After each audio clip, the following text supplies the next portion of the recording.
A hismóirí a bhfuiltarí a éon a speisialta a phríomhaidí díolte áitiúla agus a scolarí Scoil Iósaef tá luthar orm ar ceann na scoile fáilte críú le cur roimh an ocht ag críú Tuairimí fiche. Parents, adjudicators, our amazing principals of feeder primary schools and our pupils, I warmly welcome you this evening to the final of Tuairimí 2020.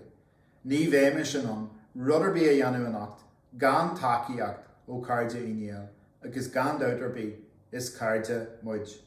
Maithí muid go bhfuil muidine sa scoil agus chiste cairde iníal I gobar is láha céile le pobl leidir Gaeilge a chathú an seo I lear olú. Tonight would not be possible without the amazing support of Cairde Iníal. I believe that this partnership with the school and with Cairde Iníal will help build a strong Irish language community here in Mid-Ulster. Bhí an céad comórtas chaint phoblaí ó gin an uirthi, agus I go fartíach le Damien mór ó Níl, bhí planana aontaithe ó gin, ácaid allmhór a chur ar fáil de phobal na Gaeilge ar crochaí Níl in Dungannon. Ach, Jimmy sin agus Hennig seo a bhfuil leis an pandéim ina bhfuilmuid. Dilly a creidmhil agus muid ag éisteach le cainte na spráiciúla an uirthi go mbeadh an dón bonas cion, ach sin mar atá agus tá so bhín go mbeadh lá eile ag an buireach, agus le cuidú dé be blian, mhór, waith, roin a lig. This time last year, we hosted our first ever public speaking competition, and in conjunction with Damien Moore O'Neill, we had huge plans for 2020. We had planned to bring Crocky Niall and Ranfurley House alive for the Irish language community here in Dungannon and in Mid-Ulster. But you don't need me to remind you why you're sitting here in the comforts of your own home and not sitting in Ranfurley House tonight. It's hard to believe that this time last year, while we were listening to amazing speeches, that come 2020, the world will be turned on its head. But we will rise again, and with the help and love of God, 2021 will be a great year for us all. An ochta chairde ta ahas an dón orm ógurt, go mé obair mhór rih ar goid Walterí, agus fuisiú ormsa, nach mé orm cinne ar bí Jackar a dheanú an ocht. Tá Walterí aontaithe agin im léana, a bhí gobar go díon le Malteach dheanú don ácaid seo. Ba bhéad lom ar god Malterí a chura a láthair an ocht. Is iad Karen Kirby, Cara mór na scoile, agus ban a bhfuil clú agus cail buinte amach ici as an obair iontaach a bhíon ar siúil ici leis an BBK. Agus tá Sean McNia, ifagach na Gaeilge le cóirle lár olú an seo, agus tá ma hían go páirsanta fear week don bhirt acu. A Harja, I'm delighted to announce that we have amazing adjudicators in Karen Kirby, a true friend of the school, and in her day job, Karen is a commissioning executive for the BBC with responsibility for all Irish language programmes. Joining Karen is Sean McNia, Irish language officer in Mid-Ulster Council, a man with immense experience in Irish medium sector, and as my old Irish teacher, bears a lot of responsibility for me being where I am today. Gan mór an bhaile chairde, ba bhíon lom tús sa cur le thoráidí na híthe an ocht, agus ardan a thuirt, dar goid scolarí aontaithe a Tuairimí a rid. Tá ma hían agus foran na scoile, fíormhráidúil as an méid atá buinte amach, agus mar a eice an ocht, tá taithí geal in andóibh. Without further delay, to the stars of tonight, our students, we here in Scoil Iósaef are immensely proud of your journey and achievements to date, and we're delighted to give you this platform to share your opinions. As you will see, our pupils, your children, have a bright future ahead, and not for any dramatic effect, but to reflect the realities of 2020. Some of our pupils have had to record their speeches at home due to PHA guidance to self-isolate. We applaud each and every one of them. Mór ormh a lig. Best of luck to all our students. A cearde, is me sé Cianan McAnally agus nniu bé mé ceint faoi miana drocht. Tá coach bhfuil plé I gul a ré láthair na thura faoi miana drocht, mar an bhfuil sé maith dún, an bhfuil sé maith don timpeall. An bhfuil sé muid an isce agus an bhia agus an bhfuil sé muid an áit bhfuil siad ag mianadrocht. Inniu be méid freagar na ceisian seo. An bhfuil sé muid dúin. Sílam nach bhfuil sé muid dúin mar trúlíonn sé an air agus níl cead a gin na geasanna sin a bheith isteach inar corp, so sílam nach bhfuil sé muid dúin. An bhfuil sé muid an timpeall. Sílam nach bhfuil sé muid an timpeall mar trúlíonn sé achan rud, mar an isce, an bia agus an air. Ní hílam bhfuil sé muid an timpeall. An bhfuil sé muid an áit bhfuil siad ag mianadrocht. Níl sé muid an áit don mianadrocht, mar scriosann siad áitina cónaithe na anmhaithe agus scriosann siad áitina agus níl cuma mai ar an áit níos mó. Inniu creidim gur loirt mé faoi mianadrocht, mar an bhfuil sé muid dúin agus an bhfuil sé muid an timpeall, muid an bhia agus an isce agus an bhfuil sé muid an áit bhfuil siad ag mianadrocht. Gur mai agat asta am.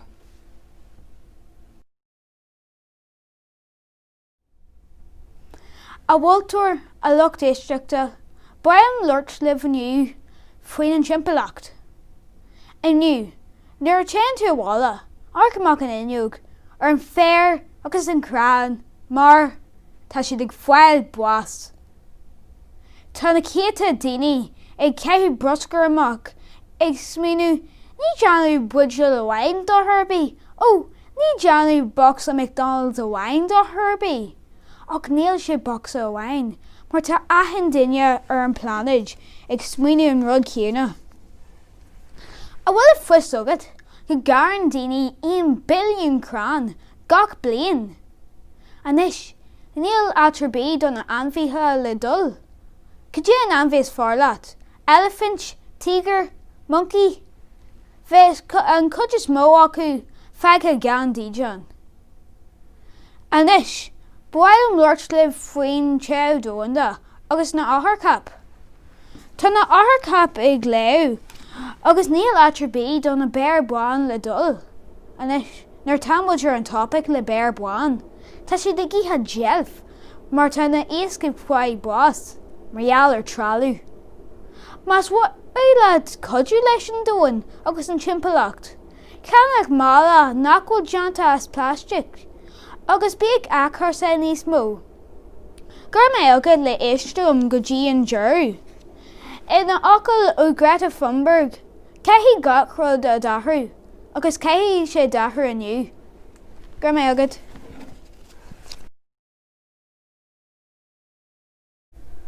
Is mis sé Grace agus inniu ba bhfuilm loirt faoi ábhar tá Domhnach Craobh. Is ábhar conspóideach é spórt mar sílim rint daoine gur cuardá Lansana ra ach sílim rint daoine gur cuardá bheith curtha ar cail. San oiread seo luirtí mé faoi na físeáin ar an idirlín agus an feadh a sílim gur cuard an spórt fan as. Tá thart fa seachtas a dá físeáin spórt curtha suas gach ar sin 1,700 gach lá sin cudbór físeáin. Tá duine a bhain an ar an idirlín agus sílim go sean Scoil Iósaef aithin duine cé is é Joe Wicks an winter sport náisiúnta. Tá 2.2 milliún leanúna aige agus thart fa 9 milliún duine ag orcar gach físeáin aige. Anis ba bhfuilm loirt faoin feadh a sílim gur cuard an spórt fan as.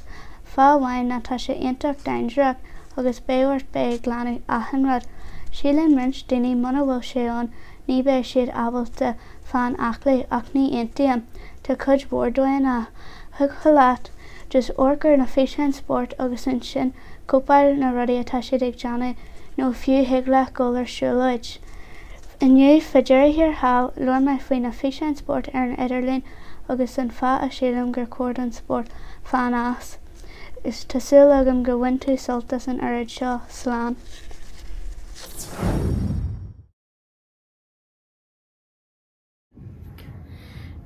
Is mise daithí agus be mise ag dhéanú óid ar teamh dónda. Thula gach duine faoin tearma teamh dónda ach níl ag daoine cuide atá an. Tá teamh dónda ce chomh gasta agus tá an dóin ag all níos teo.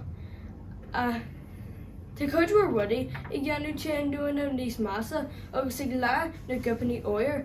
Tá sé deachar dhéanú tean dúinna a stopú ag níl sé dó dhéanta.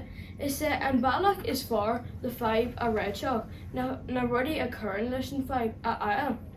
Is feibh mór teú dúinna agus ba chóir éire a thuirt Tá chuidhfuir feithna an go bhfuil an dúin ag fáil níos teo, Tá chuide acu nadartha agus tá chuide acu margheall ar daine. Tá na cin nadartha mar bolcán ag broctú nó matain ó na bó. Ach dheanan daine rudaí níos massa mar carna úsáid nó dí fórstú. Mar sinnde nuair a bíonn muid ag anlú níl téirbí an leis an téir glanú. Mar ort me hana hían, níl sé dó dhéanta, higlann athraithe inar héalta a dhéanú mar higlann car leictreach nó hybrid a canach, ach móna bhfuil tú ag éirí car nua a hanach, higlann an busa úsáid nó níos fearr a rís, siúil nó rothair úsáid. Nuair a hen tú hiag an siopa, higlann do bháil a héanana ghlacu in áit mála pláisteach nua a canach. Higlann úsáid níos lú letarthas, mar hampla, in áit ceiste chur ar Google, higlann le ceiste chur ar duine eile nó leor léir. Higlann ghlac do gúthain as an lochtaíthóir níos lua, nó ghlac dí phlogal rudaí nuair nach bhfuil siad an úsáid, mar sinnde, cé a gach duine píosa socha a dhéanú leis an dóin a cinneadh samasta.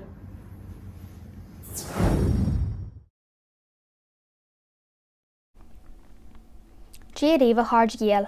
Áinín agan an taimime tá orm agus tá mé mlíana deithfiú lethar ar Scoil Iósaef Domhnach mór.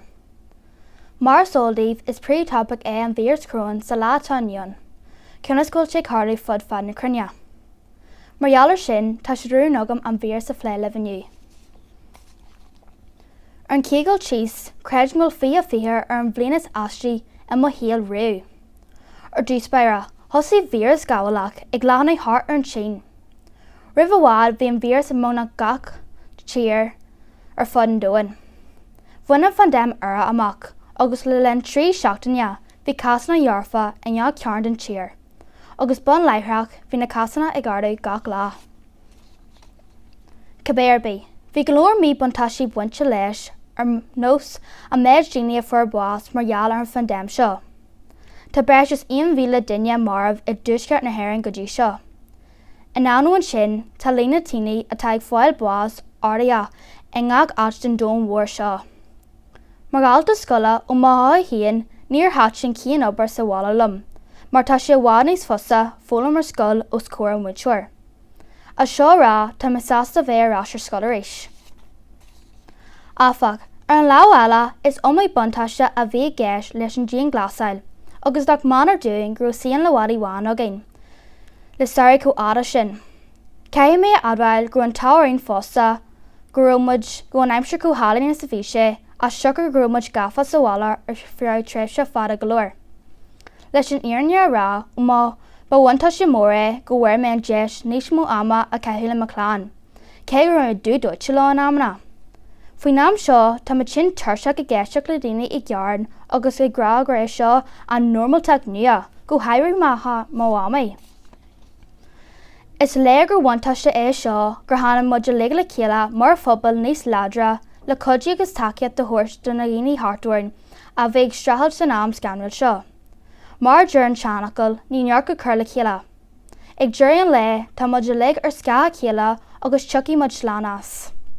Mar alcoil scóir gan aana go tá an bhírs cróin ag athraí ar síal lá ané le leis an tionar mór a imríonn se uirinn. Ach le codú dé bheith muid le slán sáilte san am atála teacht. Gur mai aga bhas a bheith geisteach lam.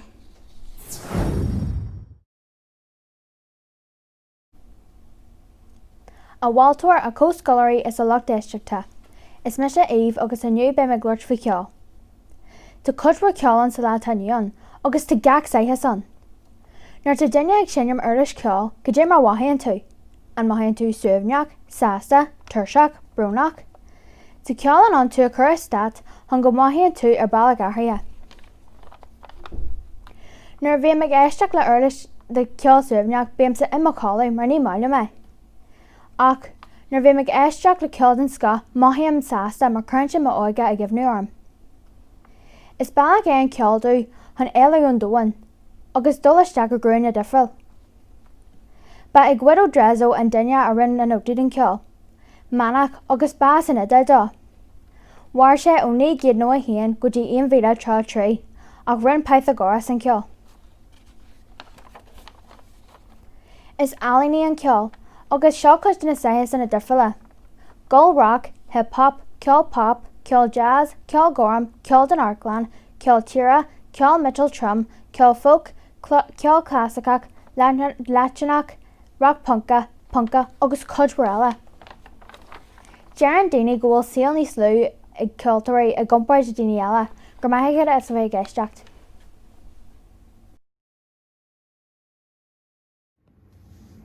Dia Dave, is me se Ali Macklin.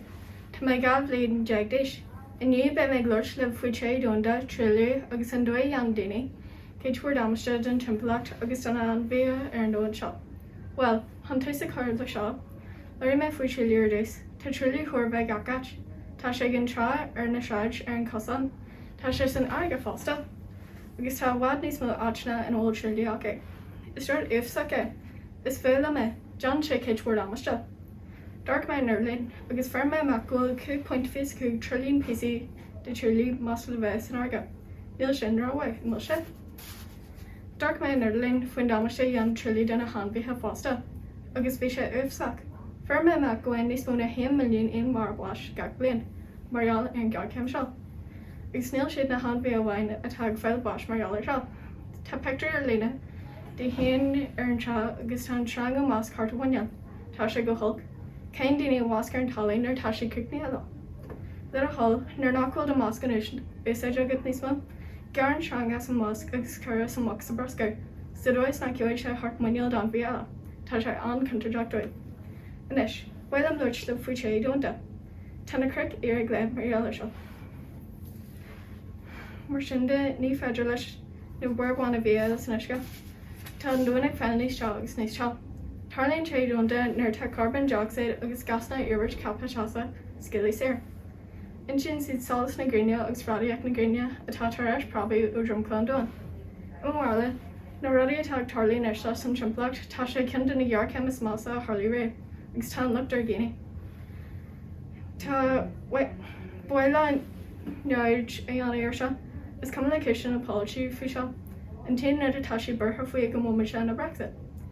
Bhfuil an fiosach de scapiúir seo, bhfuil am a méidir smó a heglam beanna an seo stoppa, agus tá séla gom gúneanna sibse nuir can cearna gur móga.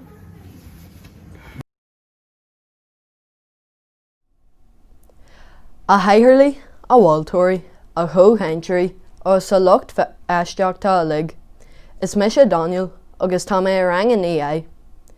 Ba bhfuil am Lord slibh aniu, faoi an bhéid broslaí ionta seo atá nniusáid jogging gheach lá. Is ábhar cainte an másar a troma, agus féidir go sílan daoine éirithe nach bhfuil spéis ag déagairí ina cud ina leithéid. Ach, léiríonn na statisticí cé cótáhachta agus atá an táhair seo do lucht má cóíse. Dúirtear go méid dúir le broslaí ionta seo lenar linn tíbhaistí de daichead bhliain. Is ásil na gúil me. An cíalaíonn sin nuair tá mé chéige a trí, go mé mé má conaí san Uillinn nó the Island gan gúil ar bí feagtha. Is 5 daoire é. Mana méon an suirt seo faoine bhogin amachchan seo. Ghlacann teach sogin mar hampla. Tá tinne gúil, teas lárna ola, agus suaran ghea sogin. Ní chréide an méid dáthair atá dheanú agin don timpealla. Mar scialtar carbon dioxide is teas an atmosfér agus do bharr sin cuirtear leis an trilliú sa dóin. An naimh is mó leis na broslaí ionta seo, nuair atá siad úsáidte agin, tá deireadh omlan lá. Ach, ar an drachar, níl deireadh leis an damáiste a dhéanann siad. Ach, níl sé rúáil le rudaí a athrú. Má chuirmid deireadh leis na broslaí ionta seo chun fuinneamh a eil, ní anann sin is a rá nach méid teas nó solas agin in ar chuid títhe. Is féidir go leor fuinne bheith eil ó na rudaí is nadartha ar an domhan, an gí, an grain agus an tuisce. Mar acail scóir, is léir go bhfuil feib agin, ach ar an dra tá réite agin. Caithfí muid déis an déis seo a hapu, ar waithe leis na glúnta le teacht.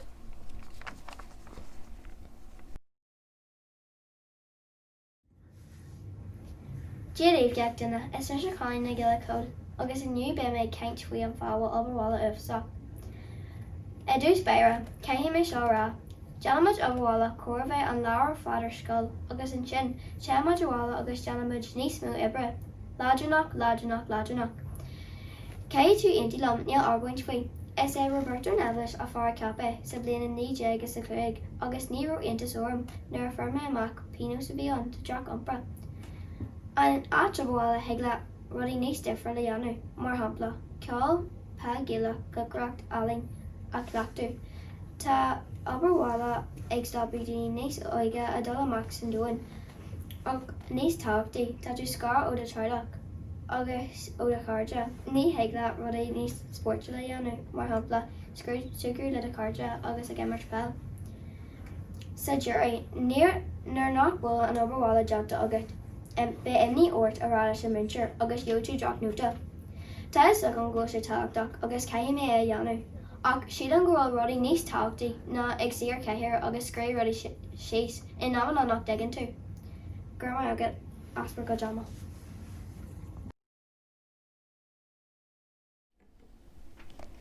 Tuairimí, is mise Ivan Conley.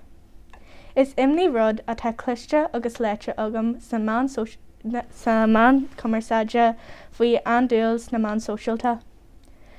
Tá na man sóisialta ag éirí anuas níos mó le 10 mbliana anuas. Úsáideann daoine na man sóisialta chun cumarsáide a deanú le cairde. Tá 3.8 billiún úsáideoir man sóisialta ar fud an domhain. Inniu be muid ag ceint faoi an dothair deanna na man sóisialta agus na rudaí maithe deanna na man sóisialta. Is féidir leis na man sóisialta a bheith ina bailach mai chun cumarsáid a deanú le Charlie agus cairde go háirithe le linn pandémí COVID-19. Tá lean daoine sa bhliain ina dhéanaar agus is féidir lá na man sóisialta a úsáid chun féisian a ghlacu ar daoine eile. Pointe mai eile na gur féidir le daoine nuacht agus buanna a roinnt, mar shampla má tharlaíonn timpiste ar an bóthar. Tá droch pointí ar na man sóisialta fásta. Ba ceart d'úsáideoirí a bheith curmach gan eolas táhachtach a roinnt. Is féidir lá é a úsáid chun airgid a gcuid. Comáile sin, is féidir leis na man sóisialta bheith an-dúlach. Bíonn dúfa ar daoine a gcuid fón a seacail agus ag arc ar man sóisialta daoine eile. Inniu leor mé faoi an dothair a deanna na man sóisialta agus na rudaí maithe a deanna na man sóisialta, go raibh mé agah le bheith ag éiseach.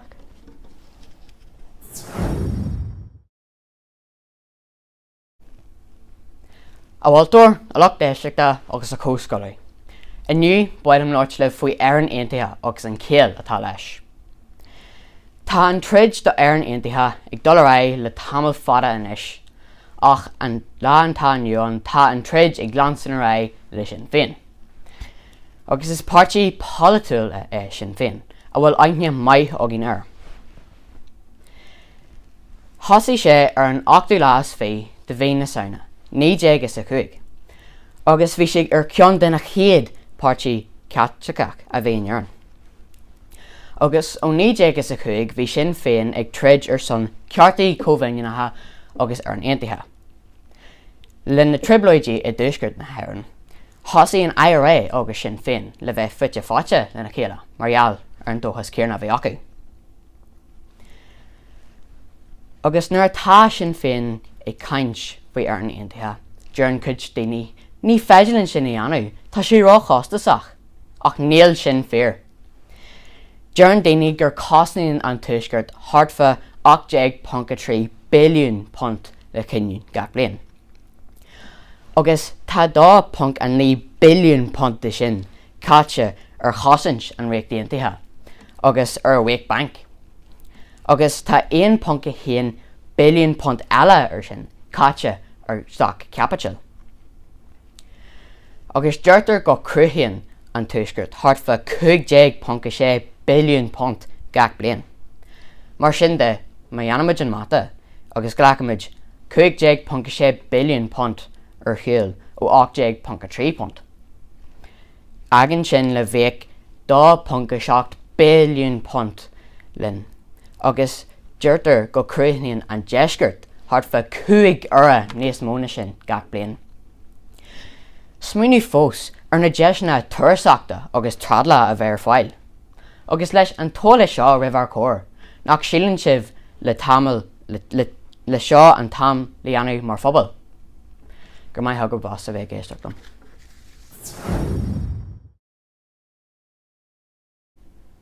Dia Dave gach duine is me sé cara agus tá mé an bliana ní.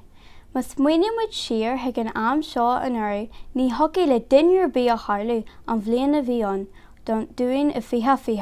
Bhí de tintas an astráil agin ag tús na bliana agus gan daid le COVID-19 séamhar an dóil ó hin.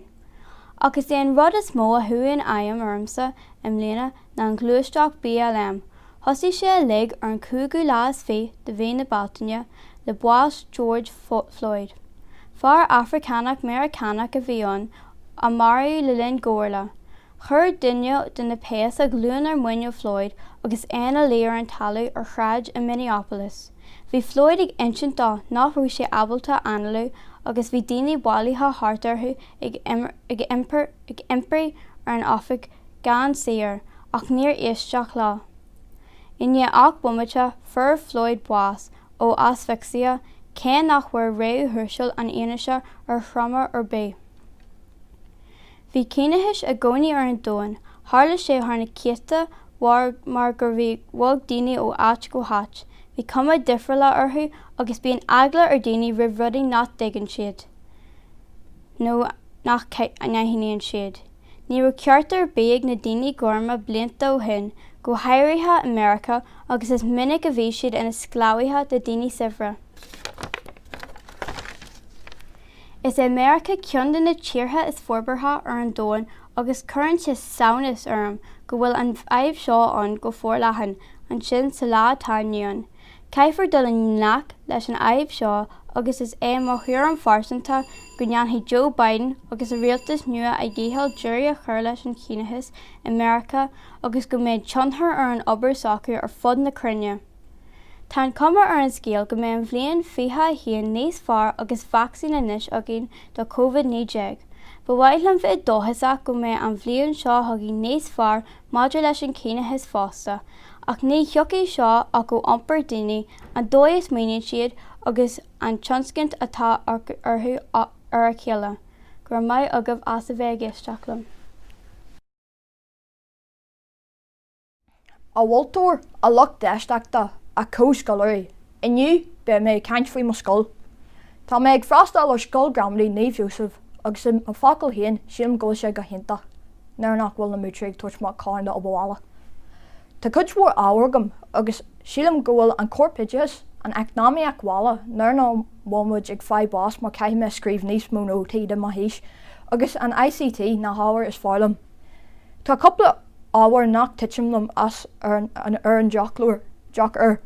Ní me comóid sin sa ólaach mar ní cimhníam na aineamathe fada golóir. Agus tá an realaigín rudba gláidirnacht ach is dóilm sin nach bhfuil blas.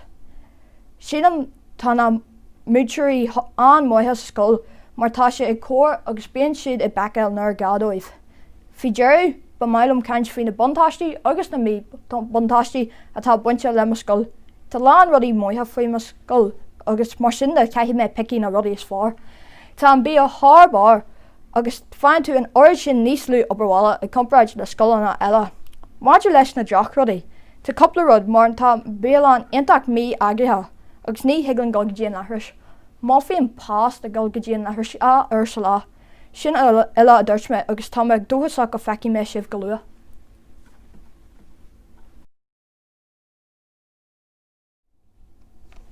Díríomh, a Hairlí, a Walterí agus a hóscoileoirí. Is me se Lucyna gcóin agus inniu, bhhailún ceint faoi athrú airde. Tá arbláid i mhuil agus begin dúin, lé leis an seanachil, ní neart a thula chéile chonaí a híbnú. Blian inné bhléan, Deutscher an omla brasla in san atmosfér. Jearné tá dahar janta dar blainid, áil na manacharna ag trúí an atmosfér. Creide nó náthreide, tá na gceansaí nolig ag gceanna méid céarna dahar den dóin agus atá trúí an flaseach a gceanna.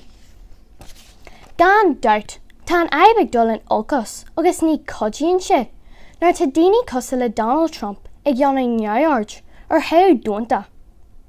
Ba thórgróma de ghlacu cóirleas agus ag arc suasta. Ach, ní sin mar táise ar an drochar, tá muid ag arc ina dhé. Is cúis naire nar tá muid ag bhreath ar an téis óg le bhealach éile ó naibh. Begin de Hallin Darvain Greta Thunberg an scola agail le trid ar son athrú airde. Bhí an aird sin fargartha gur stad siad a bheith cheint. Mar gheall ar an frasach atá janta ag anadí an dóin. Mar gheallartha, bhuail 7.6 milliún daoine le chéile ar son steig athrú airde. Is mó iad na bogad gang i janta le chéile. Agus ba chuirúin a lig, áthra siimplí a dheanú, go rialta, sa teach, thart faoin mhála, nó fiúr scoil. In áte lán pudgelí pláisteach a cheannacht, buin úsáid as budge lá úsaide. Ghlach a mus, a magic chomaint. Ma léanmant leis na hathra a siimplí seo, ní bheith méid cúna rúin ó híomh aib an siimplacht. Inniu, John rud ag an dearfach don dóin. Is fear dhealá na sinóhain, agus sílam gur be seán dóid le dulingleach leis an aibh. Gur míle mai agat as a bheith eisteach lam.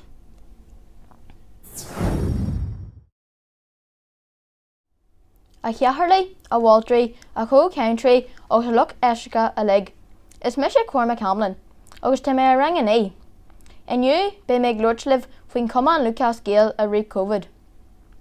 Be méid arc ar na hafria a tharla a rith na Jean Glasla agus ar an obair aontaach atá ar siúil ag an Cumann Lucas Gael ó tháinig geallar morfach seo go éireann san tharach. Is bháil bríomhar méid in GA agus imríonn pell de fádarach agus amánaíocht de tulach óg. Bhí idir bhróin agus dhéama orm nuair thuí muid isteach sa Jean Glasla. Cinse bhí mé burthanach jocalam dul ar scoil nó cuirt a thuirt ar má gealta. Ach an rud is mó a chur isteach orm nach rú mé albalta trénail nó cluichí amánaíocht nó pella a imirt. Bhailim arc ar na hafria atá an inis nuair a bhíon cluichí ar siúil. Ar an céad dul síos, níl cead le himraí taiste le chéile nó buinte úsáid as na siomraí gléasta. Níl cead ag na honnaide sí ar an bhaintse le harc ar an cluiche. Aontaíim go chomlinn leis an rial nua seo atá an GA maidir le sos isce. Níl cead ag himraí budge isce rins ach be sos isce an sa céadla agus ceann sa darla. Ní féidir a henú go bhfuil an Cumann Lucas Gael ag Johnny a dhéhil bheith intach freigrach agus deá hampla a thuirsta bhfuil le lig. Fiú bhain na trachtaí sport, níl ceadach a bé sa stúdio mar sin cé siad obair socu a Johnny Taobh Way. Tá sig an síl mórnis go déan COVID ó gine más ra firsta agus tuigeann an GA má bhíonn sé ar bháil a bhain den gur féidir tionathair all war a imirt ar an cod eile den earn. Sin an fa a gahí geach duna másca cehu. Buanastrói, muir furne, doctorí, geach duna. Tá geach duna ceint faoi bubbles don nulig seo ach tá mis ag dúil go mór le bheith ras I bubble an Cumán Lucas Géal. An pobl is farlam.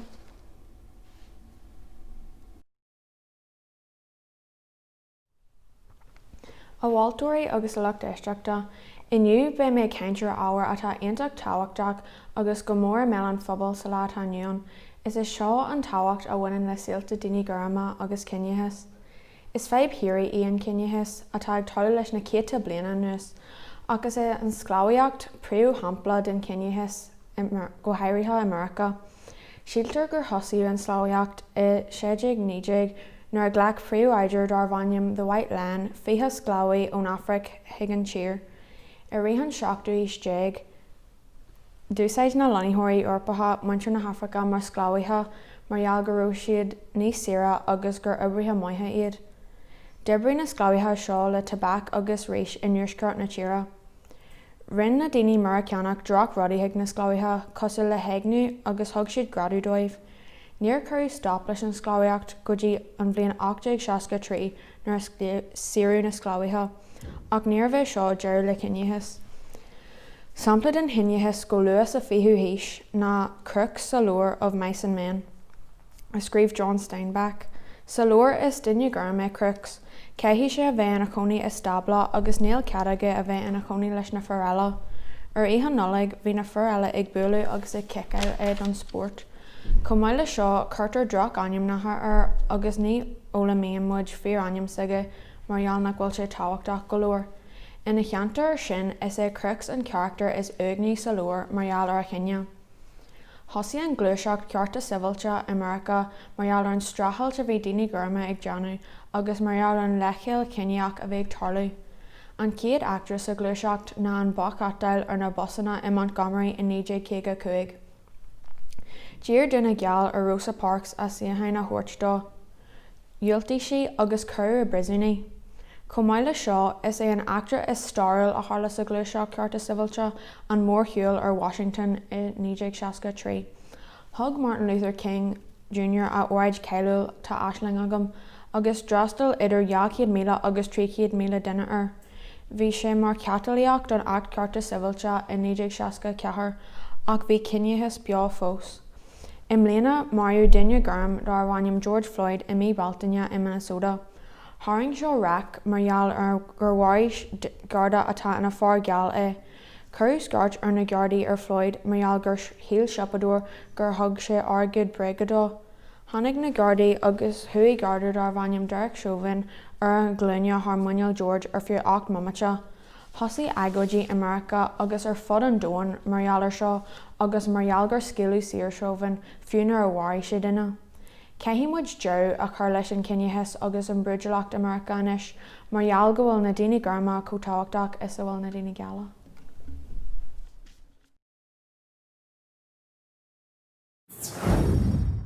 A Walter, a co-scholar agus a daoine uaisle. Is mis a coinní rinner agus aniu tá mbeidh seo an díosbrach táhachtach a gur gibhna daoibh agus is é sin le ba cuaird an rialtas cosca chur ar chuideachta a máscaní sa óig. Is topic mhóra te seo I món an phobal sa lá taniuon go háirí leis na cinealaithe na leithénta seo. Anis, tá agam go se bhfuil ag dú dóirte de bheith ag ceint agus ag éisteach leis an éibre coronavirus le na mísa seothús ach sílam héin go daoine éirithe dégurí a monid ag leidú chur mééis acu agus bíonn siad níos lú imnéthe faoin siolaí seo. Ach tásúil agam ag deireadh an tóiraid seo go mbeidh roic níos saoire agat ar an éibre muid ag roinnt le. Go háirí le linn Jean glas a ro ala a bhí agin. Bhí sé táhachtach sláinte agus sáilteach teanna gach duine a cheanúirt mar an céad tosaíocht. Mar gheall go háirí go bhfuil a lán daoine sinna a tá buí mór acu a bheith creachta leis an bíor seo. Agus nuair mbeidh daoine óige ag chuideachta lena chéile, chuireann sé sláinte na daoine sin ag an dúirt. Ar bhar seo, dúirte go bhfuil páistí agus dégurí óige níos le chun an vírus uafasach seo eil agus nuair bhfuilann siad lena gearde, bíonn siad chur a go sáilteach ar an líne taobh le gach duine eile. Mar hampla, cónaí an hartar milliún daoine an ar na bhain lena cheantais mothirí nó an bhealach eile hart, agus chuann sin éfacht mhór ar na daoine óige. Sa lá tá nniuan, úsáidíonn hartar 3 milliún daoine a rís ach an nearn amháin, guhann póca de sort ag an go léithe gach eile lá. Cavíad agah amhain sin a bhfuil guhann póca arbh inis. Dearhain an chuid is mó agah. Dearhain fásta go úsáidíonn an léana is mó den na daoine seo na main sóisialta.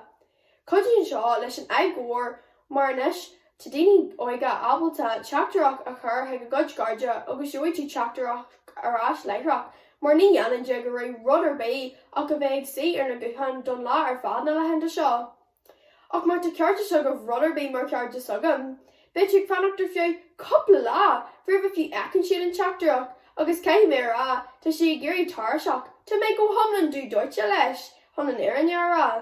Inis, tá apanna an mar FaceTime nó Zoom chuna bheith a deagháil lá ag go bhaid, well, thar an scalaíonn ar nói, gan contrairte bé a chur a chéile nuair tá coideachach agus cóúidir de dhéort. Mar galar seo ní caiithú a bheith buí lá nuair tá na guhann agat agus a rééis chuann sé coscar mhuileann víras agus ní sáhateach de gach duine le lean suimhnas ina cheachéan. Nuair tá daoine óige lena garde go ginralta, bíon na gcónaí daintir an agus ceanna na foiintí is táhachtach na peomhrú. Cuirtar fiomhrú ar an méid is mód na daoine gach eile lá gach eile éis ach go hairí daoine óige mar deagarí. Ó lá go le bíon brú chutha orthú ó alcohol, drogaí a ghlacu agus táiteanna a caithí, mar geall go ceapan chuid deagarí go bhfuil sin an rud ceart agus forsinach a dhéanamh agus go sin an dóid a éalaonn tú leis an sothaí. De bhrí seo ní aigean a lán daoine tithí seacu mar go bhhaithíonn siad níos comportaí agus sáhateach i ddíthí seaca héan. Is feadh muid is na leithenta seo mar má bíon cead agad buí lena cáirte a réis nuair a síríonn an aib seo agus ina dhéon díon glasáil be siad sásta dul taobh muir éis. Mar conclúid a chur ar an topic seo, sílim héan ghfuil ceart ag an rialtas cosc a chur ar coideachta go dtí foiinte go hairí le sprágaí ibrtha an bhéras a réis, mar geall go bhfuil dóanna agus a chuánaí níos tarbach le deagháil a dhéanamh sa lá tá nniuan, agus ar nói ciníonn an cos seo gach duine ó bhábaithe bhaga go daoine fásta slán sábhailte agus ar hiúil don contrairt den síaltaobh muí fásta. Inis, má tá se bheith le go fáil an seálam agus tá leanach den óid landach seo. An foiinte tá mé géirí eil a thart ar uorchuid nintinné na bhfuil muid a le builta leis an bhíra seo agus caithí muid na fachal is déan a lánint agus na fointear a támuid a ghlacu le gach réo. Gur mé agah as a bheith éisteach leis an aib seo agus é gacha híos faoi macnamh sagah agus slán. Is bhí sé an tónú cin tá mé léana tríide agus Scoil Iósaef. Ar cheart a thólacht arannach geansaithe cemhnathe an Britanach a tharg. A dús bear a bú loirt faoin gheansaí. Is cuma céthú de gheansaí de chudí néal agad. Is bog gasar nó cealainn. Nach bhfuil gheansaí peilchéalach nó amanaíochta a gan de dhéana acu. Tá gheansaí an chuma náisiúla a bhog na mhór ag heile den neog sa tír. Ach ní gheansaí a bhainetá. Seo ráiteas gur arannach brodúilthú. Caitheann tú de gheansaí an tuairt le fista gach den a chur básteit. Cé dábhfuil tú déilis, do chunda, do chlub. Curann tú stampa geallart héin a másc na slúite. Agus is cuma cén chlub nó cén chunda a thugann tú taceach leis. Tá gheansaí inéal agus géalachas fitte fuite mar bheith arn agus im. Sugar gur cólacht inéal a dhearaíonn a tharagan agus a dhélann na gheansaithe seo. Tá seoirt únúireacht ag muintir na thurann ar an cholacht agus ní rúlacht riamhharthú go dtí seo. Rinn siad an paca mórfach, dhéal siad amach ar dhéalachas. Tá gheansaithe a tharag acu le suúthaint a spritanatha, ach níos más na sin, suúthaint seo an ónár darm na Breataine. Ní rú gíg na mégasam nuair a cuireadh mé rólas, tríd fóst ar na main sóisialta. Go féarneach níor chreid mé. Papaní agus eitra mílete taobh le suúthaint sin néal. Seo cólacht a thuaí ó neart go neart tríd airgad a saothú go crua ó thrá daoine as díalseach den CLG. Go minic bíon ar teismthirí airgad a chur dáisce míana chun an téadach a cheannach dá báiste. Ní bhíh aine néadníal do mar rud go nearna sé gheansaithe doirne sasanatha agus albanatha. Ach suúthaint sé chur gheansaithe a thug an ónár darm imprúla, a chéasaí pobl dúthais, a gheid talú agus asin am mar bholaithe mí frócarach ar fud fad an dóin. Ar láhhala, ach ar cholacht asers, a dúiltaí ceacha me leis bhhacail de ár thuma gréasach, seachar grú sé in éan creidú sacu. Níú Jerry Moy leis an tacte, is cosúil gur bhrit siad an dlí. Beidir gur wathí cólacht daoineal nach raibh an dar sí sa bhfuilne acu ach glacu leis an tuairdaí. De Harva nar bhaile go gurthaí lipid cinné a chorthú. Beidir gur smaoine siad go gcuideoí an tuairdaí mór seo le pobl a cheantar, maidir le cursaí fóstaíochta. Dila rá. An bhfuil siad a cheart againn is sealamh a glacu ar an cholacht agus insin dóibh cad a cheart dóibhí anú. Dila rá. Ag Jerry an le, hiúil an tíúachtar an mair a bhí gile ésa hart ar fácha chróca, le ban rion hasanna a héile nach lefu ina bhéal. Ca dé a tharlatha sa mí abran, nuair a hasóí an trína le rééis na cuman. Mana bhfuil tú sásta gansaí in dhéala chaithú ar an fharc, an me ceada go teasú ar an orm. Agus má táma Johnric, tá a gin chéan ag John Tamal ganneantaí Jarmad ar an Domhnach. Ach beidir gur seo an aib leis an chéine déine sa lá tániuon.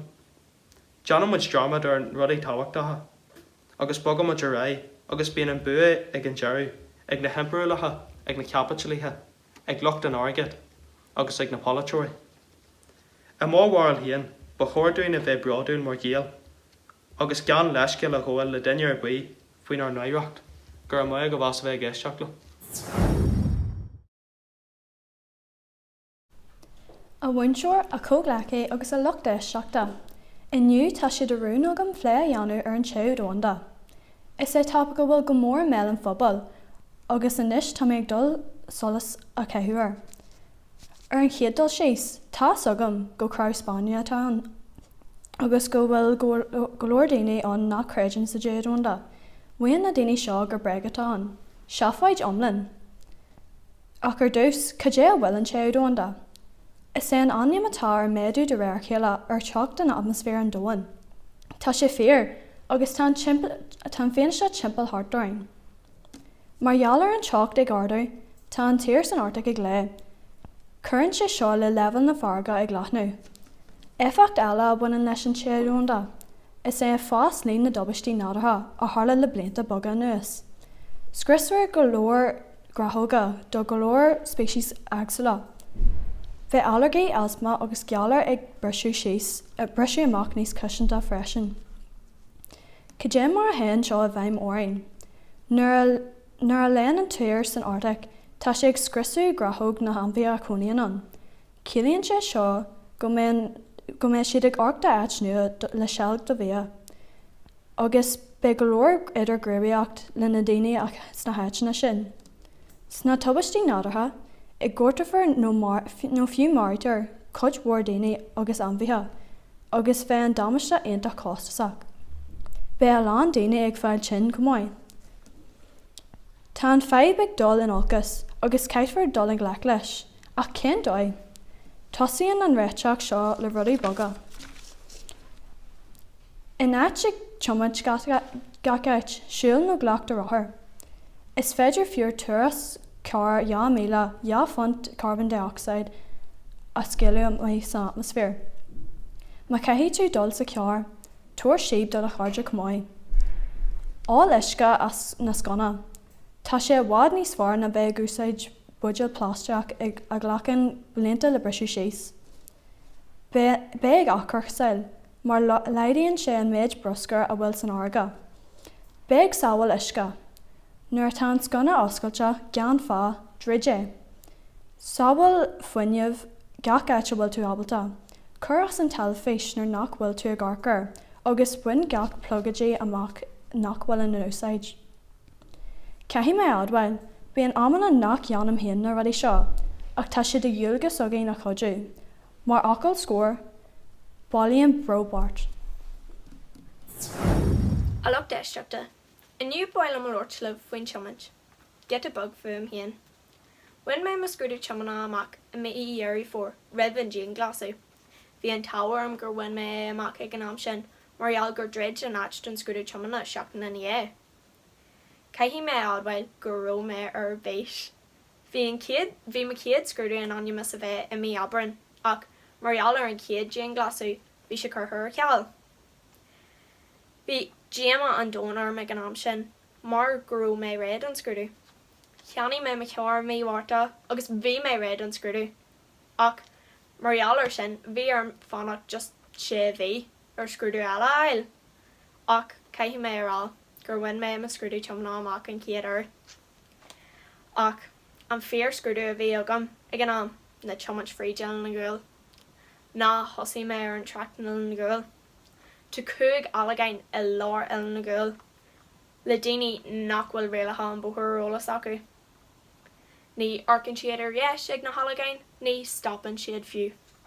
Tá na gúil an áit is daintrach le hiaman chartfa I mórál héan. Tá na baithre in na gúil níos massa na na ceathra móra ar nós belfirse nó bailíocha cléa. Bhí mé nervhíseach an céad ar bhí ar an teomant fríd an baile. Bhí méid teomant cumhuil a tartar agus bhí ar máí teach lom le codí lom fásta. Curann achan duine an luachtar na daoine yoga, ach tá an mór cud den luachtar na chean daoine. De gurthaid scrúdú ar na chean daoine in na gúil, dúirthaí nach mé pás ag mórnach acu. Da mé hí na man na scrúdú teamana, curthaín scrúdú ar daoine gach fiche bbliain, le cinn si go bhfuil siad go fáil sábailte na baithre, agus nach bhfuil siad daintrach ar daoine eile. Mar tá mé cinse nach bhfuil nó faoin gcéad den na chean daoine hartfeil na gúil sábailte na baithre. Bhí píos an nuacht ar an Idirlín ar an Belfast Telegraph an bhí sé caite nach raibh pinús gathair ar an parcail na gúil I hart fa 3 bbliain. An am dearnach a bhí muir trachtáin na gúil, Jimmy siad ina trotha bommate, mar go daoine ag glóirt méhúnseach leis. Yes, tá sugam gur grána ach sin ba an bhfuil an méid is mó timpistí an na gúil na atrabí eile. Jan daoine a cear parcail lár an bóthar, mar ba cumala agus tá socaí nach mé pinús gathair orthu. Mar duine nua ar na baithre, Jan mo dhéhil fannacht ar thuúil ó lár an baile na gúil, mar go bhfuil sé códaintrach sin, so is é mo cóirla dit, fan slán agus ná teomant fríd baile na gúil. Dé Dave ceart géal, is me sé éhanna Davelin, agus inniu baile a phléileh, aber ghfuil simas cimse agam in, agus is sé sin an bheorsláinte. Agus ní féidir a cheannu gur mar COVID-19 tionchar nach bogar. Is áhar é atá go mór meall an phobal inniu, agus gan dait bhéidir COVID-19 feban na bheorsláinte mar geallar na deacreachtaí sóisialta a bhí daoine ag dul fríd. Scríb mé alt don Ulster Herald ar maithis ar bheorsláinte, agus gan dait ar bé chur na statisticaí Gemma orm. Tá tionchar thar na barta deanta ag an Jane glasail ar bheorsláinte, achan duine go háirithe an aspa deaghaile le daoine eile. Céithir dul an léicla seo gan bhfuil nó is dúin eile is más é.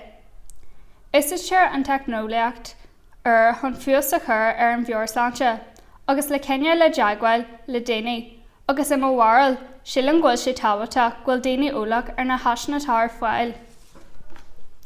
Bhí sé de bhir nugam an tionchar a dimar an technoliacht ar héal an phobal lin Jane glasla a isrid an urid seo. Comáile sin, bhartaí mé go bhhaithí naach cé go ddéirc a dúisid an phobal le feban na meortha a tharaí. Ceithí mé rá gro aontas an dóin orm, agus gur thug sé misneachtaí an bhéidir bhé ar fáil do daoine ar léine le lin na ama seo. Ceithí go bhacha tú an clár talaféise dar banim de tofas ar RTA, bhí sé ansimil ar fad.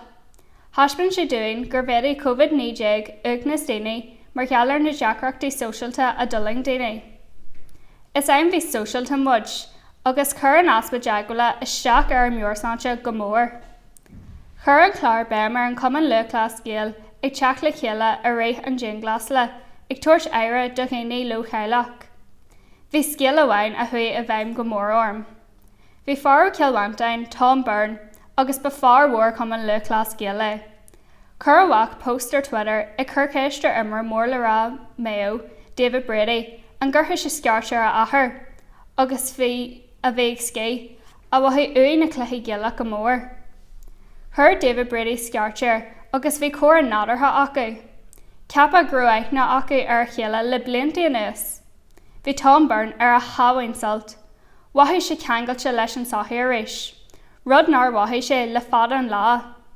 Seo sampla furfa ar an dóigh a cheanglainn an gcuthaimeid den dúin ar fad. Thar le COVID-19 gan Kenya ach go bhfuil in nua theicnoliacht bhí muid an anfannacht do deagháil agus rudaí dó chreid de dhéanamh. Imóhail Jimmar an nua theicnoliacht tionchar ar an sochaí le linn Jane glas le. Cehí mé adhail nach méanaan an marchtail gan mo gcuthaimpóca, is cod lárnach de mo héile, agus ní bhíonn sé riamh bhádaim. Inné dú mo wachna a dhéanaar, is dóilm nach bhfuil réiteach simplaí an don coronavirus faoi láthair, agus cinse ghfuil páirt mór ag an nua theicnoliacht tá muid a chineal ceangailte agus a deagháil le déanaí atá an mhaol ag Jerry Nadala. Idir Joe Wicks an Cuitilí Corp, Gilscoil beo ar talaféis ag TG Cehar agus nila ní scólainn ag deanna yoga agus anlaí ar léna. Is léirdú níl airs ar bith céthó táhachta is atá an nua theicnoliacht, is sochaí an le aniu. Caitheann na feachtas seo ar léna spurs dearfach a másc an phobal. Ar chuis amháin nó ar chuis eile, níor bhhailm smuoine go dé mar bhead rudaí, má ba rudaí gur tharla an pandéim seo cé go bliain ó hin. Gur mai agah.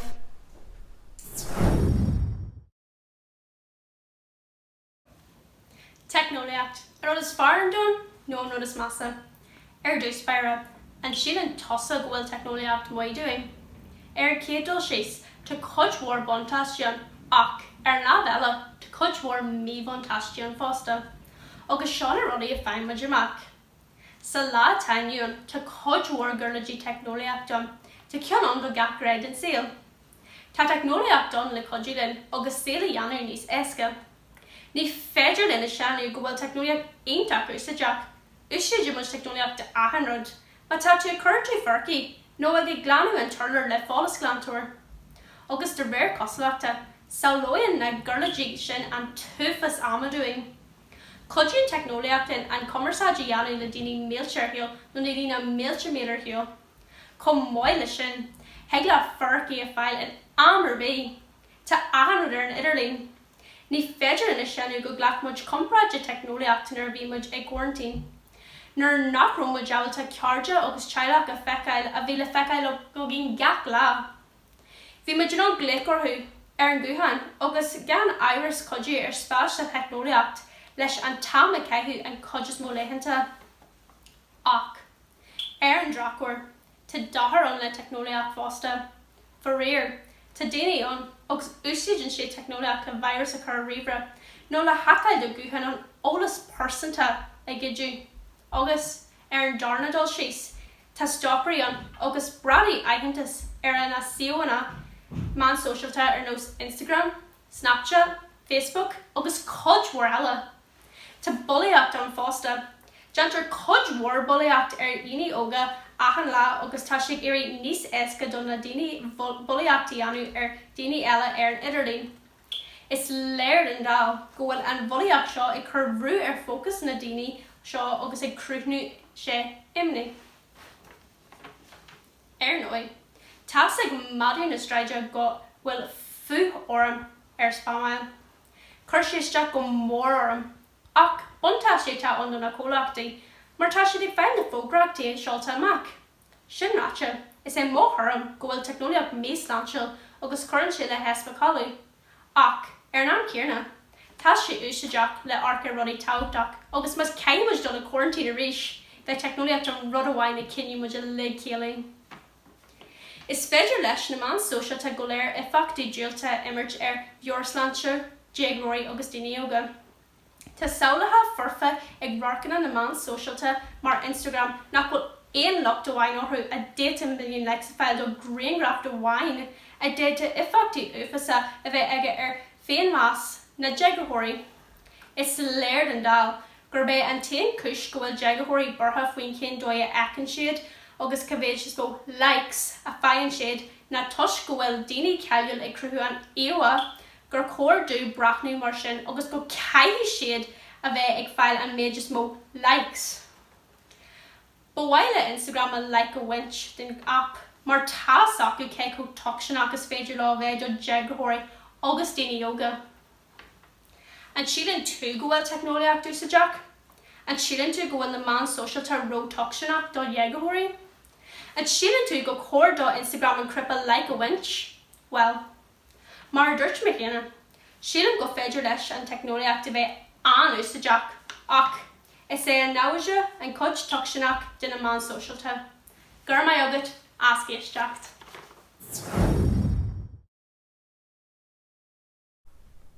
Díomh a bhhailtarí agus a lucht éisteachta.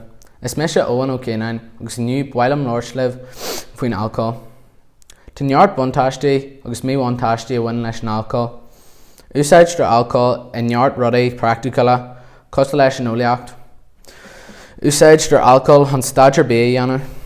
Cuidaíonn sé le daoine éalú ó stras an taal agus rudaí olc atá ag tarlú is síos acu.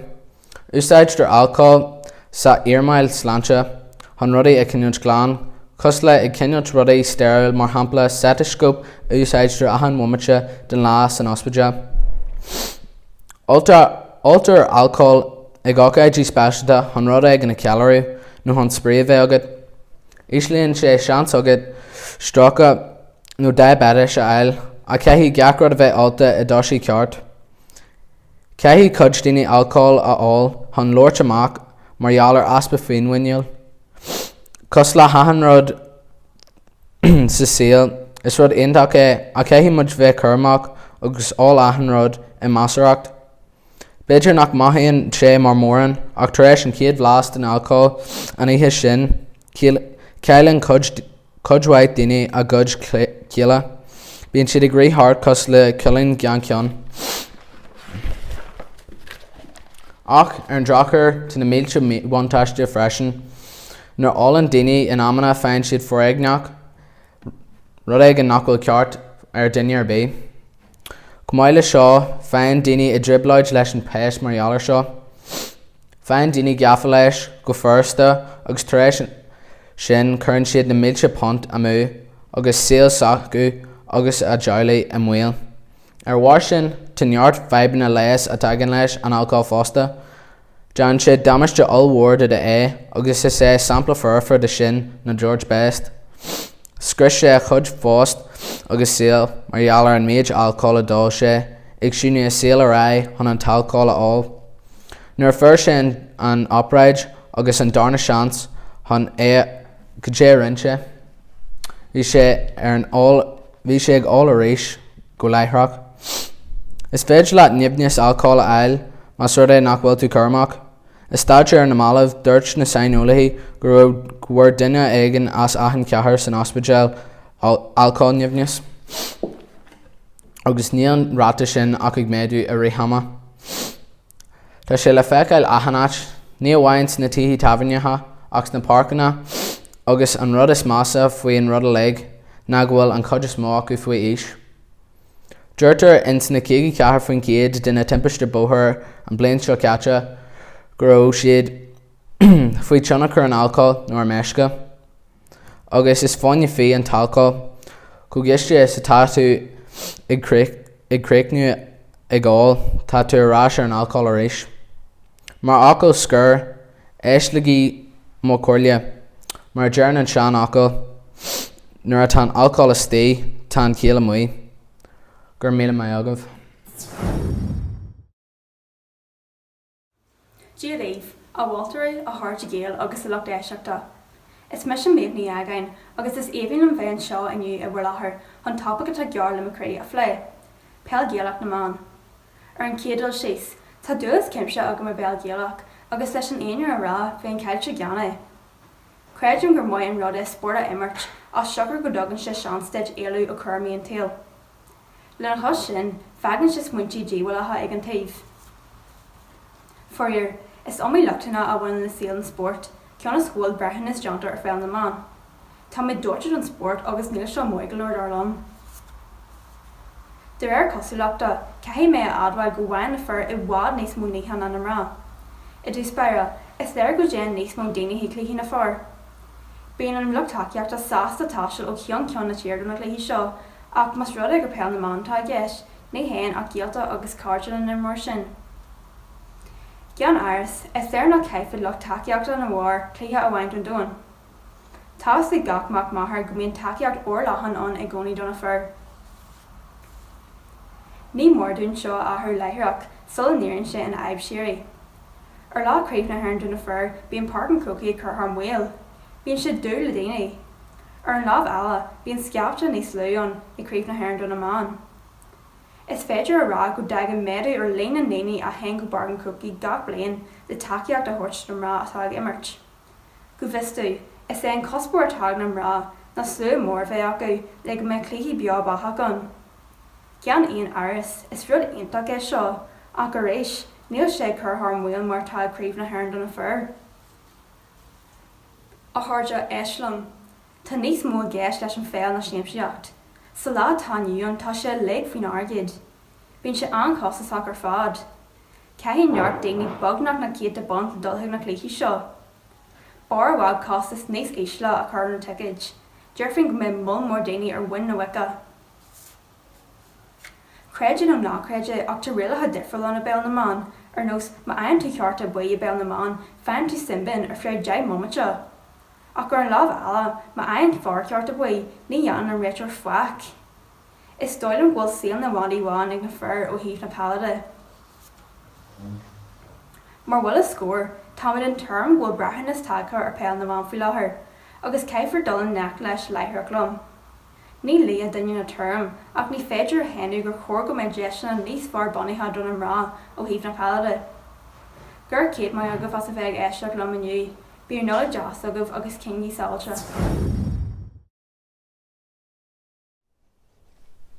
Tuairimí Craobh, bhfuil am Lord aniu, faoi bhd igen a bhfuil mé ionach passion de faoi, agus is é sin an litreacht. nó ba chuirte dú rá, seán na litreacht dar banim an litreacht just jobbach. I dús beira, cé mar an tuairt go méniu dí orb, go dé atá gceist de teirma an litreacht just jobbach. Well, is seánna den litreacht é a churann síos ar sochaí ina bhfuil a lán éagra agus a lán troblaidí an, agus do gra, bíon rialtas ealaí hachan na lorthaí seo freisin. Samplaí céile leat an seanra seo na The Hunger Games, Ready Player One agus nídé gachú a cethir.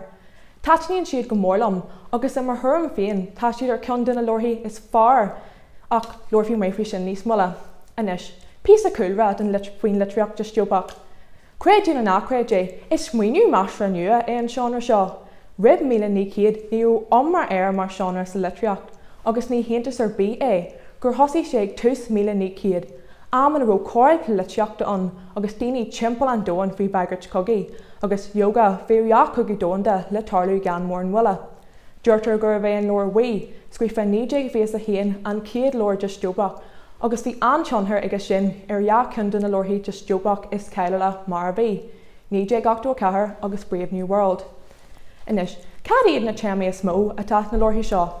Well, darlam is iad cuacht an réaltais, saorthol agus an smach ag taag technoliaach doing na tréthe mó atá na lorthaí seo. Mar hampla, sa lór céileúil nídé gachú a cethir. Scríomh Orwell faoi sochaí atá faoi smacht omlinn an réaltas, átaró an réaltas a cinneal súil géir ar gachfad a rinn na daoine. Ní féidir a seanú go bhfuil an smuoinú seo le feiceil go mór, is sochaí an le aniu, leis an mór an tuairt cócéalga atá an faoin réaltas nó cólachtaí, ag éistin nó ag spéidirach doing trí dearnú hain. Agus is é an lór seo a spraig an hanca Big Brother. An rud is mó a fach a bhain gceist as an faoin lór seo. Na gur scríomh Orwell é hon ráú a thuirt don na daoine na Stát Aontaithe. Bhí Orwell burtha go deochfa sochaí mar seo a bhaim America, má na gcuirtí stad le smuointe den cinneal seo a tháinig sa rúis agus sa smáin ag an am seo. Dóan difriúil ar fád a léiritir sa lór Brave New World. Dóan ina bhfuil na daoine sonna sásta agus gachrod acu tá a dhí orthú. Ach, úsaidir an réaltas technoliacht agus tódathes chuna daoine cinneal faoi smacht. Brachan an dóan seo ar na daoine cinneal sásta, ach an dreachfuil trí seo na go gaithí na daoine bear aon sin faoi cad a sonna son. Níl cadig na daoine seo individualithis ar bé a bheith acu. Sampla fiúntaach eile na an lór Fahrenheit 450 a hain. Sa dóan seo tá cosc ar lorthaí, agus dúirtear le iad, ach nach bhfuil sé seo iaranta sa bhéidir go bhfuil cosc ar an leir seo is scolanna do Stát Aontaithe agus mar sin ar gáigen hanig an turf an tarangrach. I mo bhil féin tá lorthaí go stúpacha ar chundan na seanraí is fearr sa litrea. Go hairithe tean siad a bhaim go mór ar gcine yoga agus níl le deanú ach arcar rath na Hunger Games le feiceil go bhfuil seo fér. Dúirtar go bhfuil lorthaí go stúpacha i ggéirí níos coitianta, maiall ar an tionthar ag teag éachtaí dóanda ar an déanra, mar hampla na hontaithe ní aon America. Tá sin an seánna seo fiction go mórlam, mar tá spáin sé, smuoin sin an núdar faoin rialtas, an imí atá orthú faoin sochaí, agus an dóid hélann siad go bhfuil an dóin ag gol. Darlam fásta tá na lorthaí seo coitianta a más daoine óga, mar go neithníonn siad an burú agus an frostrachas a teag an éis óg faoin dóin. Gur mai agat as bheith géisteach lam.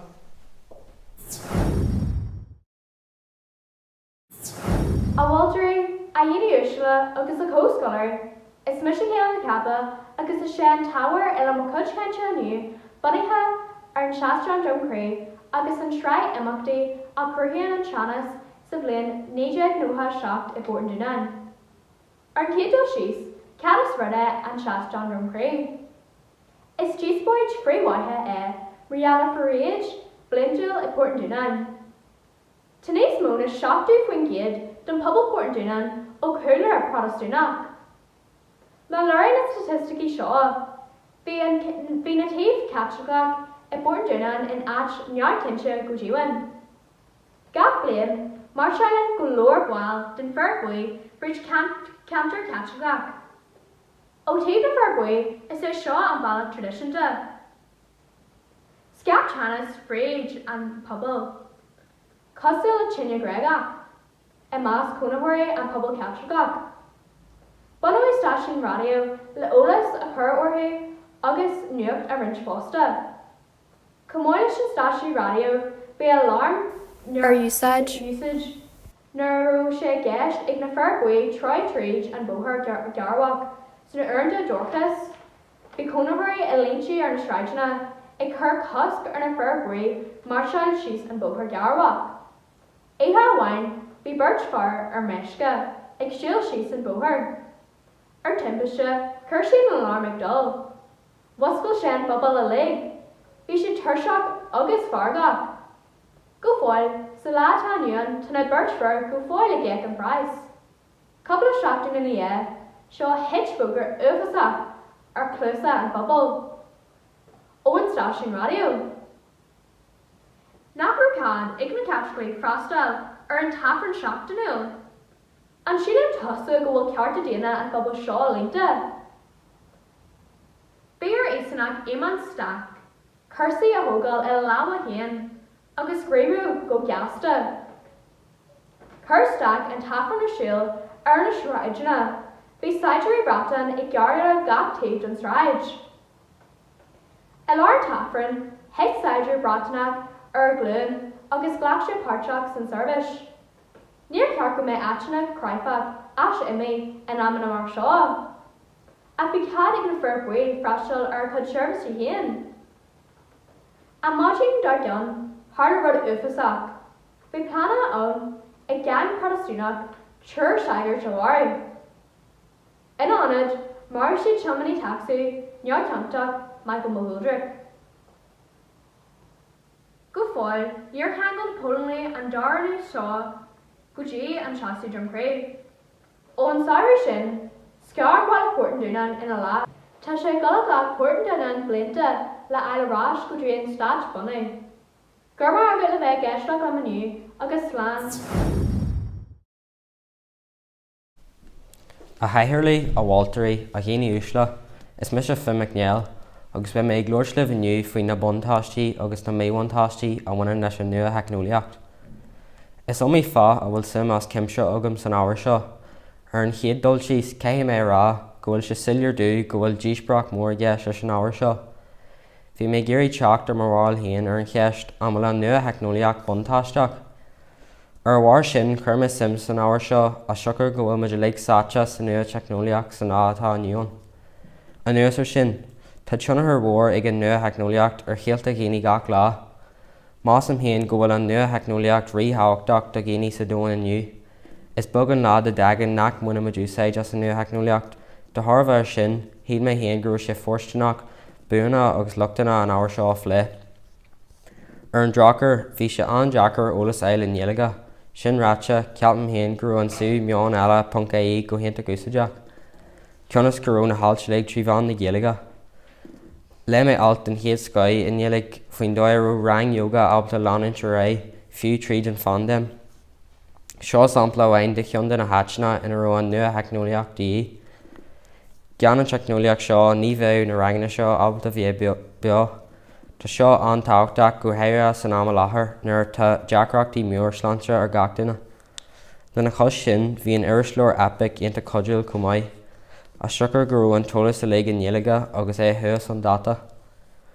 Mar bhhailtear sin, tháinig fórhór de mo haide as altscríbhí in Merla. I gcuid gasna bhí deacrachtaí agam an teirmeacht a astrú ó bhirla go Gaeilge. Ar an dear bhí na hailt seo níos minsonraithe agus níos áirithe den tapaic ar Róméid Johnny Taide. Níl aon ar Scoil buntáistí agus méontáistí buint leis na hólas bheith in Néalaigh nó Merla. Dúla mé héan grú an nua heicnúlaíocht i cruthú athraí móra sa tionscail curm sláinte. I dús beire, is é ceann na buntáistí a le mé faoi faúda na grú seán daoine ábalta sceartithe ar an Dr. tríd Zoom, ceann iad a chur daintear le linn na jean glasala. Ina hananta sin, leis an codú ó heicnúlaíocht, is féidir codú a thuirt do Guinea bhfuil geallar nó tsinasóirí leis an céideann teicnúlaíochta in úsáid ag Ibriúirí sa dóin aniu. Is achla marrá go bhfuil míontáistí ag buinte seo go mbeidh. Tá éirisin faoina contartí duna glasna seo agus theag le míam ó bhain teicnúlaíochta sláintear áthair a chur a gantartt. Áit eile ina bhfuil an tionar mór ag an nua heicnúlaíocht ná sa chóras idithis. Dúir an alta bhain gurú fólam neamhspleách dalta níos fosa a chathú leis na rudaí atá ar féilir lína. Agus grú sé a bhád níos simúla fólam a dhéanú tríd an teicnúlaíocht nua. Tá na múntúirí agus na daltaí in an cheacht a ghlacu taobh muid an rang, agus mar thóir ar sin cruthíonn seo dóin an nua chun teagas. Agus an foiinte is fórnáil dóirlumm ná go gaithí gach duine úsáid as an nua heicnúlaíocht a theagmhail mar sciile. Be teagmhail níos fóraigh na daoine seo nuair bhain siad pás sa gré seo mar bheith siad bra cleachtaithe leis. Creide nó nácreide a caiithí mé admhail gur háte antá seo go mórlam. Bhí cumas orm thorcar na organ si a le a bhaineann leis an nua heicnúlaíocht. Mar dúir ní beluithe is cuid learnach den héala an nua heicnúlaíocht do bhog na gach duine a láthair na thura. Áhannáit an orcan tú tá daine ag buint úsaide as an nua heicnúlaíocht. Bú ceam siar ghlacu agus orcar na buanna agus luchtainna a le agus é sé má cinú héan na go bhfuil an nua heicnúlaíocht buntáisteach. Tá sugam go bhfuil míontáistí ag buint leis ach nuair winter úsáid as an nua heicnúlaíocht go dearfach, is dá ionach é chun féiban na Guinea ar réiteach agus theag leis an síl Guinea a fiosú ar bhealach suntasach. Gurú mé agah bheits a bheith éisteach le Tuairimí inniu.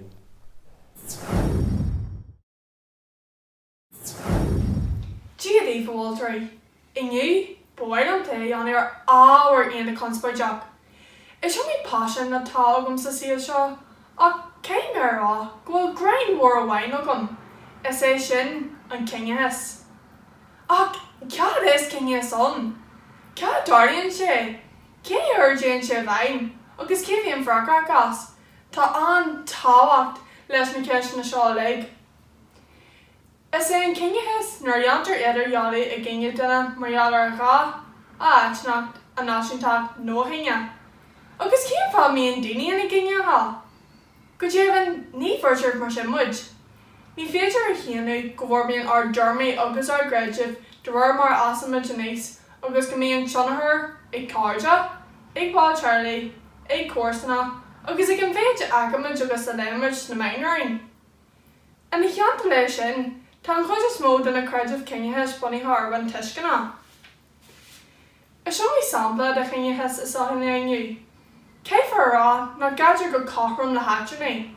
During the race report statistics, John Lotcher mar actionate a good free creation. Sanostiac, Sanidjahis, a guide on Martala, a Gursi Kurmak Stanja, agus a Gursi Corta. Being she Jackadrive pushed the palm out, I guide should curse as a skilled green king and hat agus graffiti mostock. Ní bhíon daoine géirí sí nachar ar wasna fiú, agus níos más na sin, buútar iad agus dún máidir iad marall ar céinethes. San am a hui hart, hui céinethes a bhaim ar bhíní ceú le freisin.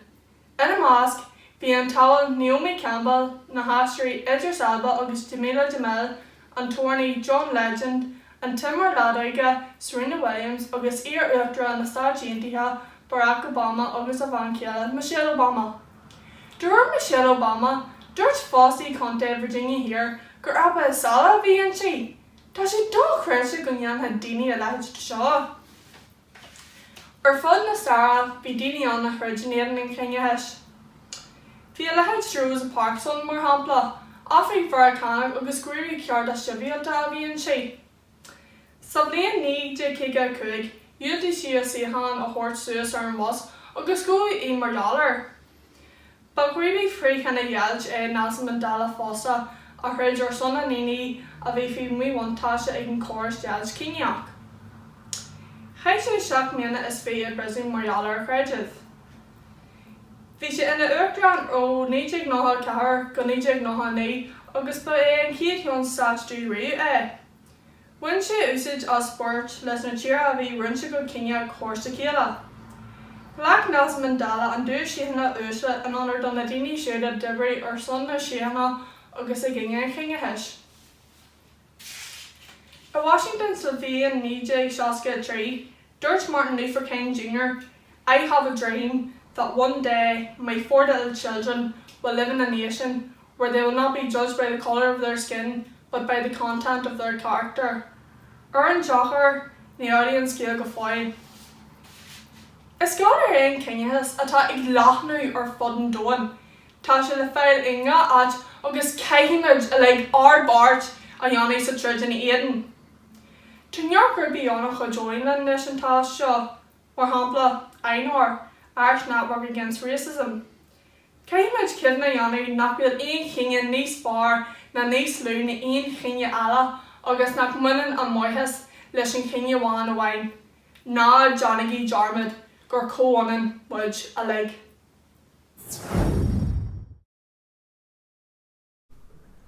I nua háide, bhailim sibh a chur ar an ólas bhí ceann na cursaí is paraíní I más cursaíonn saoil an leonniu. Rud a chéan a bheith mar gach aon duine ar fud fad na crunne agus rud atá ag dá na gurba agam haon. Tá méid Johnny ghfuil sé tóiste go bhanis. Gur bhailim Lord libh inniu ar an athrú airide agus a háide seo díomh maithramí. Is scolar a triolaíochta a gard level me, agus tá méid fólam faoi impleachtaí ar na ríomhra ar an dóin margheall ar an damasте an dáthair agus an ddíthú. Tá sogam go dé taobh sibh ag smíntiú ó éis leisin mar bheith Greta Thunberg eile an ré chun muide chur a lí le háid mhór láidirnach. Ach caithfidh mé ar áthárde gur gcaithfear lóirtear. Ní mór dúin a bheith an ólas bhí gach rud áthirlóirí mar dhéanam Virginia íon áirithe. Dar nós na mar tala leis an dóin inta seo thosaint duna glúnte tala teacht. Is í príomhcúis an athrú airide ná dá broslí cura mar ola agus gúil a scílann gas contraideach isteach san atmosfér, dé oxid carbon go príomha. Cur an gríomhachtaí eile cosa le talmhaíocht agus díorsiú le thomadú na ná seo, tá sé simplí sin. Tuair sciú is survey le déanaí in America nach greideann duine is gach cathair go bhfuil athrú airide ag tarlú fiú. An bhfuil siad as mear, tá sé le feiceáil agus tá sé le maithú. Is léir don dal go bhfuil sé an. Iontas na Néantas den cideas mó is vótalíthe Donald Trump iad. Tá sin cosa leis na dínasóir de folatóirí atá gine an seo an tair Putin a másc atá man na timpachta, nach greideann gur bhhar na dínasóir fiú. Agus níos masa ar greideann nach bhfuil athrú ar bí ag tarlú don airide. A cháirde, níor chóirgur an díosparach seo ag tarlú fiú, ach ba cóir dúin a bheith díosparach faoin dóis fearr na aib seo a bhfuilú. Le cúpla bliana nuas a fach, tá go leor de na cinearí móra dóanda i gcríú chun iarracht a dheanú dul an lech leis an athrú airide. Mar hampla cóhaint tú páir sa bhliain 2015, ina bhfuil sé mar aim ag tíortha an náisteach déoxaid carbon a leidú, agus ganach faoinniu in aithnuasa a úsáid. Agus bhí siad a géirí go maith leis go dtí go ndeathaí an fear óirste chéan nach fear buí isteach sa teach buan, agus gur cinn sé America a tharraingt amach as an cóhaontú céarna. Tusk go bhfuil sé géirí America a dheanú go hinnta arís. Dá creidte. Seo bhfuil le rá ag Trump faoin athrú airide. Cruthaí na Síní concept an téú dónda le America aigeil in Ísla Chumas agus an neamh-iomaíocht. A dónalhacht, mar deir sibh féin ar an tíbhela na linnean sin, moscail agus bolla an caifé, agus an airtla, agus an gas, agus an gúil, agus gur mé agad.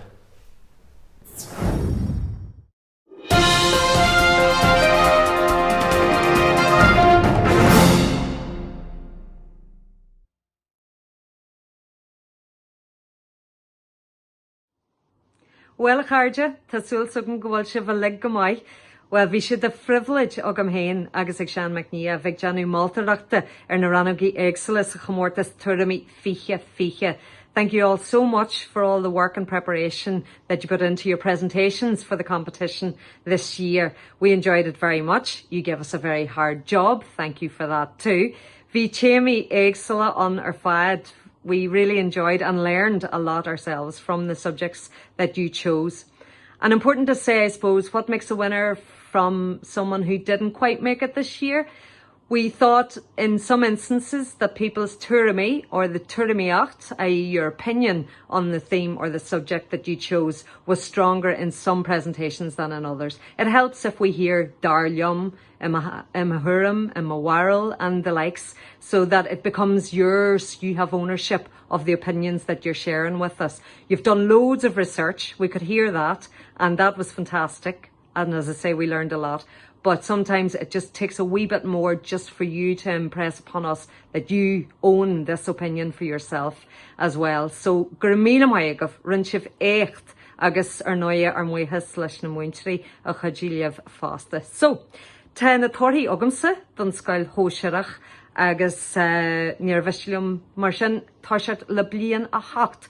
So, in san tríoáit im bliain a hacht, Connie na Gile Chóil. In san darna ach, dó bliain a hacht, Grace Glacken. Agus in san chiad ach, Cianan McNally, mai hu a chianain. Bliain an ní, in san trío ach, go leiscail Daniel Teig. In san darna ach, Cara O'Kane. Agus in san chiad ach, dó bliain an ní, Cormac Hamlin, mai hu héna Cormac. Agus bliain a Jay. In san trío ach, Eve ní Gonal. In san darna ach, Lucy na Cohen, agus in san chiad ach, do bbliain a Jay, Anya ní again. Mai hu héan a Anya. Agus tá muid ansas de fásta an scia don chaintúir is fearr idir bliain a hacht agus bliain a Jay a bhronú ar Cormac Hamlin. Mai hu héan a Cormac bhain muid ansalt as an chur láthair a rinn tú. Mai sibh a lig a chairde rinn sibh écht Sara obair fad deanta agus tásúil som go mé nolag mhórhaid a go bh lig agus an chuid is táhaí de sin na fannaigí slán.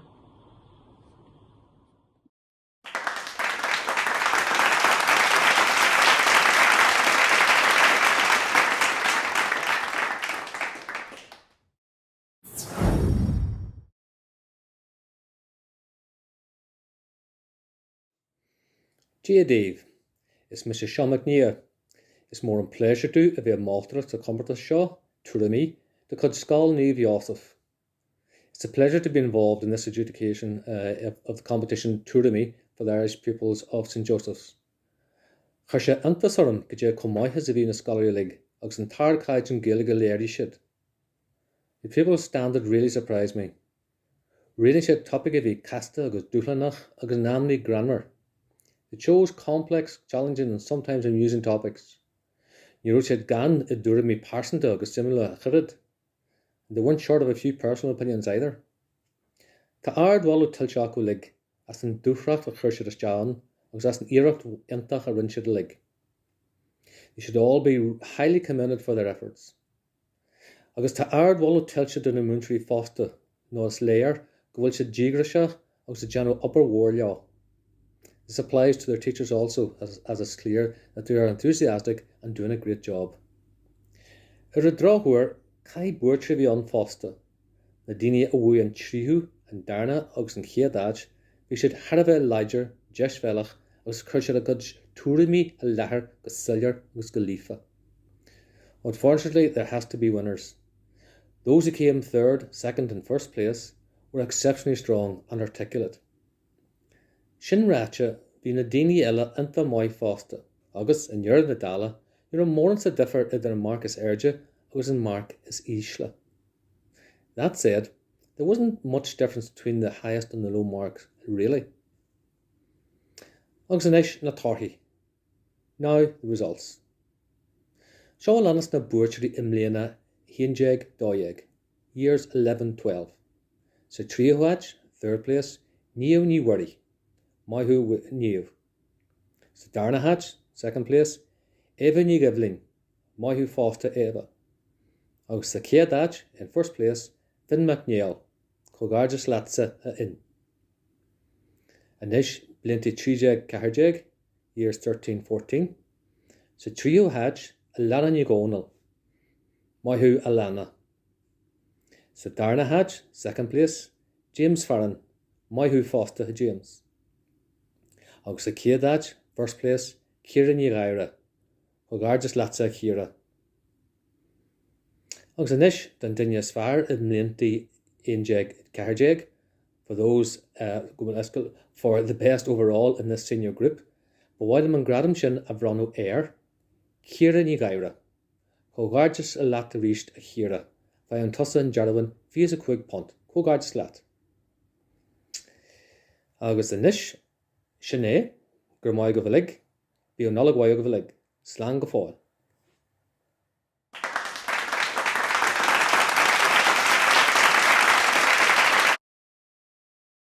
Is Mahori Ian a specialta Bervianum ar Cogarda has a goil len ar good scholarly a lake.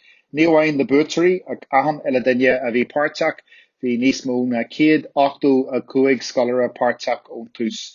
Tonight folks I'd like to congratulate and thank not only the students who won prizes or to those who are in the final, but also the 185 that originally took part in this, and you should all be proud of everything that you have achieved to date. Bevéanlum ar muhas ar gowail len ar good Maltary, le Karen agus le Sean a ro upper war le Janu Oku. I particularly want to thank tonight again our two adjudicators in Karen and in Sean who did amazing work to pick out our winners for tonight. Agus livse a lig a vi lin don ihe ar fad to sulogin garo ihe waich ogov ar fad. Yeru here hal. I'd just like to take this opportunity to wish each and every one of you a lovely and peaceful Christmas with your family and friends to a brilliant 2021. Sinuil Uinye, Kajeshiv Slan, Ihuai.